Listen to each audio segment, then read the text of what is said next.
Hello and welcome to a new episode of Access Asia. Here's what's coming up in today's show. Profiting from a protest movement, small businesses in Thailand use social media to help anti-government demonstrators and to benefit from the movement. Also coming up, the tragedy of farmer suicides. We investigate why Indian agricultural workers are taking their own lives. And Singapore becomes the first country in the world to roll out facial recognition technology. But is it safe? And we start our programme then in the Thai capital, Bangkok, which has been convulsed for weeks now by anti-government protests. Social media has been vital to the protest movement, not just to organise the demonstrations themselves, but also to help small businesses who've come up with innovative ways to both support and benefit from the street movement. Catherine Khadir-Clifford explains. They're known as the CIA for the intelligence gathering that gets them to protest sites, not only before police, but before many of the protesters themselves. We follow the protest news on every page, on every channel. We read the comments and everything. Bangkok's street food vendors are ready to move in an instant as protest groups announce their sites at the last minute to keep police off their trail. The information spreads across the city via a WhatsApp group named CIA Mobile Fishballs for protests. Some say they've doubled their income by attending the demos. At the protest sites, you sell out faster than usual. Before I'd head home around midnight, now I can head home as early as 8 p.m. This protester is glad to see the street vendors benefiting from the social movement. This is how it should be. Anywhere there's a protest, the economy flourishes. People need to eat so that they will have the strength to keep shouting. It's a risky environment for business, but the economic impact of the pandemic has left the vendors with little choice. I'm scared, but I got used to it. I've been coming to every protest, so I'm used to it. Meanwhile, on Twitter, a different kind of information is circling around the protests. An account is helping to link up protesters to hotel beds after the government brought in an emergency decree cracking down on those sleeping outside government buildings. Over 50 hostels across Bangkok have since opened their doors to activists. We have hosted around 500 people since we started the campaign. Protesters are staying in different hostels, and each place has taken a lot of people. Here, as well as a bed, they're given 3 meals per day and transport to protests. Individual supporters also joined the campaign, offering to donate to pay for hostel beds. I felt bad for those who didn't have a place to stay, because to me, no one should endure this kind of thing. So I posted on my Twitter offering free hostel stay with my own money that I collected from selling things online. Bangkok's hostels have been almost empty of foreign tourists since April, when authorities shut Thailand's borders to most commercial flights to contain the coronavirus. Let's go to India for you now, where our reporters have been investigating the tragic rise in suicides by farmers. Agriculture is one of the most important sectors in the Indian economy and employs nearly 50% of the Indian workforce. But millions of farmers are plagued by debt, and some simply find the pressure too much. Our team reports now from the state of Punjab, one of the worst affected in the country. For over 20 years, this village in the northern state of Punjab was home to Sardar Jasveer Singh, his wife Sarabjit, and their 2 children. He subsisted as a wheat and cotton farmer, barely earning enough from his small patch of land to feed his family. But in 2015, their lives unraveled. He committed suicide. With less than 1 hectare of land, we didn't have enough. We bought a tractor and faced losses with our crops. And he was depressed after that. We had also taken out a loan of almost 4,000 euros to clear previous loans. The mounting burden of debt became too much for Jasveer, and he hung himself in one of the rooms in their house. His case is not unique. Debt plagues more than half of India's 90 million farming households, and collectively they owe banks and opportunistic moneylenders millions of euros. Since 1995, at least 300,000 farmers have killed themselves. And a majority of all those suicides were debt-related. Sarabjit struggles to make ends meet, especially with an ailing child. And she still has the loans to repay. We somehow make ends meet by selling fodder and milk, but wives of farmers aren't supposed to go out to work. When India witnessed its green revolution in the mid-1960s, food production multiplied and farmers got richer. But the gains would prove to be short-lived. High-yield seeds, heavily dependent on chemical fertilizers and pesticides, forced farmers to invest more and more money each year. Unseasonal rains and long periods of drought further exacerbated the misery of farming families. The main causes for farmer suicides, one is that rising cost structures of agriculture, seed and fertilizer prices, particularly with the deregulation of those markets, are much higher. And at the same time, the higher prices that are expected from the markets are not always realizing. All of this leading to a squeeze in income for farmers and therefore leading to rising indebtedness. Most farmers sell their produce at wholesale markets like this one. The government sets prices here, but they remain low. Consumers benefit, but farmers don't. I can't sleep because we're not getting our full rate. We owe money to the landlord and the bank.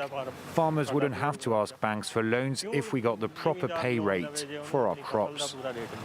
Just last month, the government unveiled reforms it said would increase productivity and farm incomes. The reforms seek to loosen rules that have kept farmers protected from free markets for decades. This set off a maelstrom of protests by farmers. They accuse the government of making things worse for them by leaving them at the mercy of private players.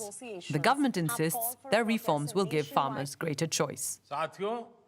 A few days ago, this country freed its farmers from a lot of constraints. Now farmers can sell their produce anywhere and to anyone.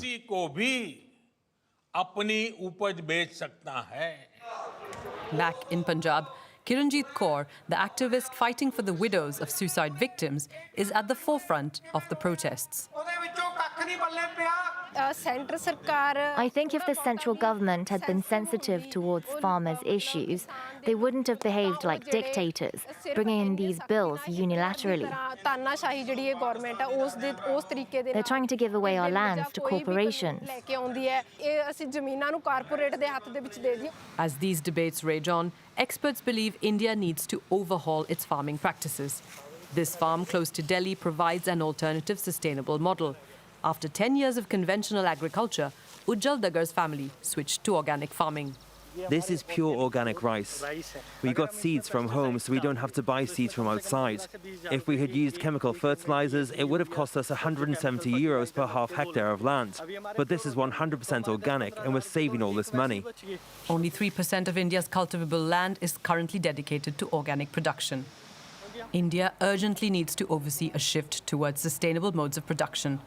Otherwise, the future of nearly 50% of India's workforce looks bleak.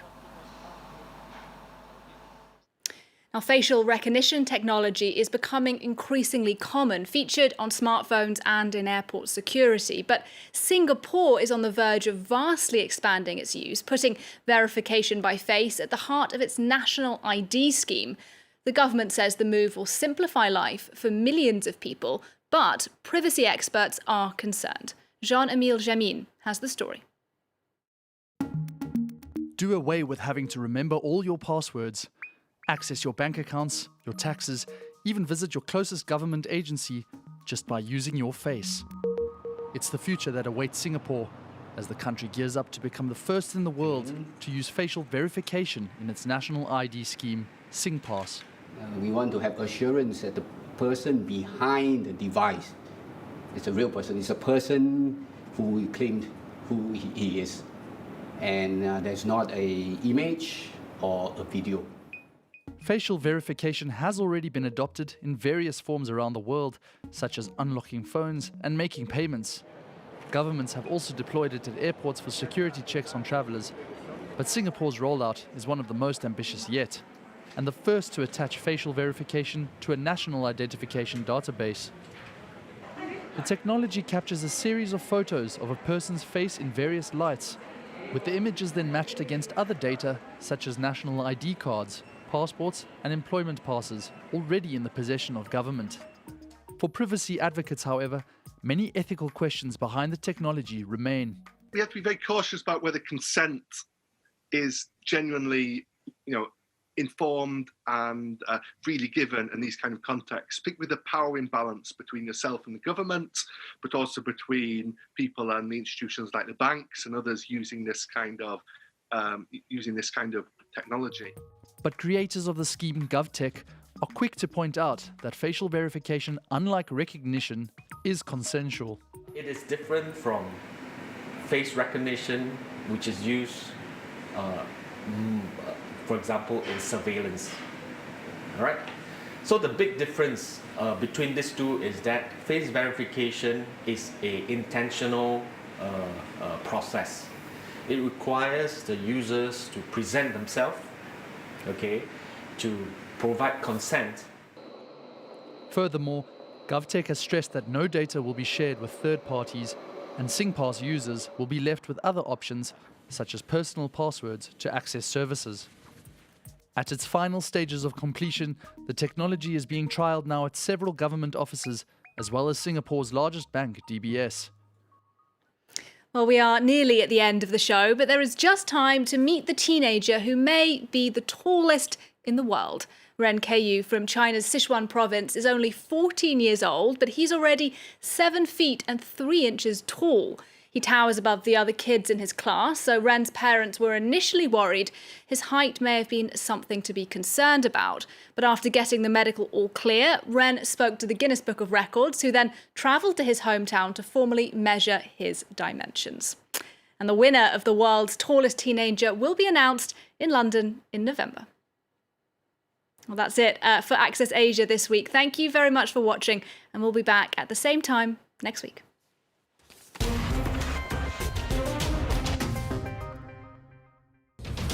France 24 brings you live coverage of the American presidential election. In 6 of the key states, our special correspondents on the ground meet with some of the people who will decide the outcome. Watch their reports from North Carolina to Georgia, Florida, Arizona, Wisconsin and Pennsylvania on France 24. From remote parts to major cities, American views help you better understand today's United States. On Election Day, November 3rd, we'll be broadcasting simultaneously across all our channels, with our special correspondent covering the final hours in the race to the White House. Non-stop live coverage, following and analysing results as they come in. Experience this historic event live on France 24's channels in French, English, Arabic and Spanish, as well as on our websites and mobile applications.